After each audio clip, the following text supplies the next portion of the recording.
Hello everyone, welcome back to the channel. My name is Cody and today I will be bringing you my 2022 NRL season review of the West Tigers. The West Tigers season was very disappointing as they ended up finishing in 16th place, aka last place, claiming their first ever wooden spoon, playing 24 games, scoring 10 points with a total of 4 wins and 20 losses. The West Tigers scored the least amount of points this year, scoring 352 points, which is around 15 points per game. While they conceded a total of 679 points, which was the second worst in the comp after the Warriors, with a point differential of negative 327, which that was the worst in the NRL competition this year. The West Tigers started off with 5 in a row losses from rounds 1 to 5. With a round 1 loss against the Melbourne Storm, 26-16 at CommBank. Round 2 loss against the Newcastle Knights, 26-4. Another loss in round 3 against the Warriors, close one, 16-12. A terrible game against the Gold Coast Titans up in the Gold Coast, 8 points to 6. And a round 5 loss against the Sharks, a flogging, 30 points to 4. After starting off with 5 losses in a row, the West Tigers shocked everyone the following week in round 6 against their rivals Parramatta Eels, where they won 21 points to 20 against the Eels, with Jackson Hastings kicking a field goal just before full time, scoring the Tigers' first win of the season. The winning ways continue for the West Tigers as they beat my team, the South Sydney Rabbitohs, the following week in round 7 at CommBank again, this time 23 points to 22, with a field goal from Luke Brooks just before full time as well. Their winning ways came to an end the following week against the St George Illawarra Dragons at WIN Stadium as they lost 12 points to 6 in a close game in round 8. In round 9, they had a competitive game against Manly and they only lost 36 points to 22 at Brookvale. And at Magic Round against the Cowboys, they were flogged 36 points to 12. In round 11, the West Tigers recorded their third win, this time against the Bulldogs, which they won 36 points to 22 at Leichhardt Oval. And in round 12, they were beaten by the Rabbitohs this time. I was at this game, it was a great game, 44 points to 18, even though the Tigers led at halftime, and then they had the bye. Between rounds 12 and 19, starting with the Tigers' loss against the Rabbitohs, they started a 7-game losing streak. After having the bye in round 13, they will go on to lose against Manly round 14, 30 points to 4. Lose against the Bulldogs, 36 points to 12 in round 15, and they were the victim of the Warriors in the Warriors' homecoming back to Mount Smart Stadium for the first time since 2019, losing to the Warriors 22 points to 2. The Tigers would lose to the Eels this time in round 17, 28 points to 20. Lose against the Panthers, 18 points to 16, which they had a couple of Origin players out. Round 19 was a controversial ending between the Cowboys and the Tigers, where the Cowboys would win 27 points to 26. I'm not going into detail about what happened, but I think you'll know what I'm talking about. Cowboys would win 27 to 26. This would spark up the Tigers into the following week in round 20, where they would beat the Broncos to secure their 4th and final win against the Broncos, 32 points to 18 at Suncorp. And the Tigers season will end with a 5-game losing streak from round 21 to 25, with losses to the Knights in round 21. It was a shit game in Campbelltown, 14 points to 10, flogged by the Sharks up there at Scully Park in Tamworth, 36 points to 12, and us flogging this one was at the SCG between the Roosters and Tigers, 72 points to 6. I'll get into that detail very shortly. Round 24 loss in a very competitive game against the Dragons, 24 points to 22. And in the last round against the Raiders, they will get flogged again, this time 56 points to 10 at Leichhardt Oval. The West Tigers would go on to concede around 30 points in majority of their games this year, which was one of the worst I've seen in recent history of the NRL era. In half of the losses for the Tigers this year, they conceded 30 points or more. While with the 20 losses, the Tigers will go on to score around an average of 12 points in their losses this year, which was one of the worst for the comp this year as well. While with their 4 wins only for the season, they would score around 28 points per game, which that's a surprise.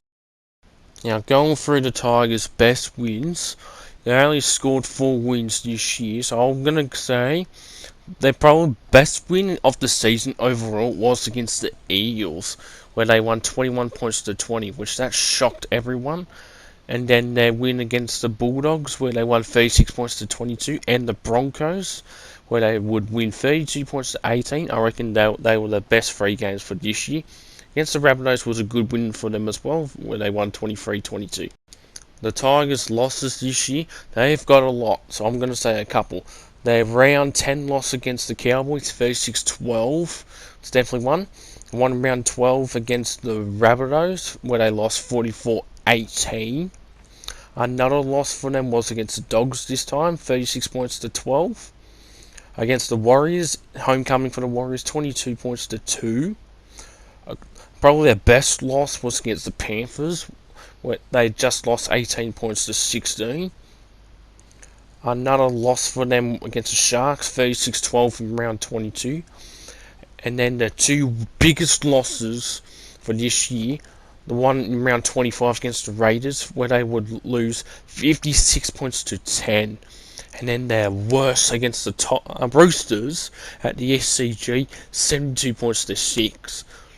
What a shocking result that was. I can't believe it. That ultimately ended the Tigers' season this year, and they deserved the wooden spoon after that horrific loss against the Roosters. Even though the Tigers' season was already over and done with by round 5. The top point scorer for the West Tigers this year was surprisingly Adam Dewey, who only played half of the comp this year after having an ACL injury from last year's season, carrying on into this year's season, scoring a total of 52 points. The Tigers' top try scorer went to Ken Manalo, who scored a total of 12 tries. If there was a Tigers' best player in a shit side this year, I would say Jacob Hastings or Jackson Hastings. Even though they played very terrible this year, I reckon he was their best player. Even though I do question him playing lock, I'd rather him play in the halves because I think it suits him better than playing at lock. The Tigers would also loan 2 players to other clubs for this year. One was Oliver Gilded to the Roosters, and the other one, the more infamous one, Dave Nofaluma, which he was pretty much one of the Tigers' best players as well. He played better at the Melbourne Storm than he played at the Tigers this year, which that was very sad, honestly. Going through the signings of the Tigers and the players who have gone to other clubs, the Tigers have gained 3 players from other clubs, while they've lost 2 players for next year. The Tigers have signed 3 players to their club next year as of the 11th of October officially. Apri Coruscant from the Penrith Panthers, Isaiah Papali'i from the Parramatta Eels, and Tristan Riley from the rugby union side Waratahs, while they'll have David Nofaluma from Melbourne back next year, and also Oliver Gilded from the Roosters both of them will be returning as well. While the Tigers have lost Luke Garner, who have gone to the Penrith Panthers, and Kelma Talangi, who has gone to the Manly Sea Eagles. Sorry, I've got a couple more signings I've got to go through that I missed out as well. The Tigers have also lost Jacob Little, who's gone to George Illawarra Dragons, Jock Maiden, who's gone to the Brisbane Broncos as well, and James Robin announced his retirement from the club, and James Tamu played his last game for the Tigers as well. I think he's going to retire next year as well, but I don't know if he'll play for another team. I don't think so, but I think his time is done. I grade the West Tigers 2022 season a 1 out of 10. Why a 1 out of 10? They finished in last place, claimed their first ever wooden spoon, and they were one of the worst attacking and defending teams this year, along with Newcastle Knights and the Warriors. They decided to sack Michael Maguire mid-year and had Brett Comolli as the interim head coach and for the rest of the year. Had a good win over the Broncos because of that.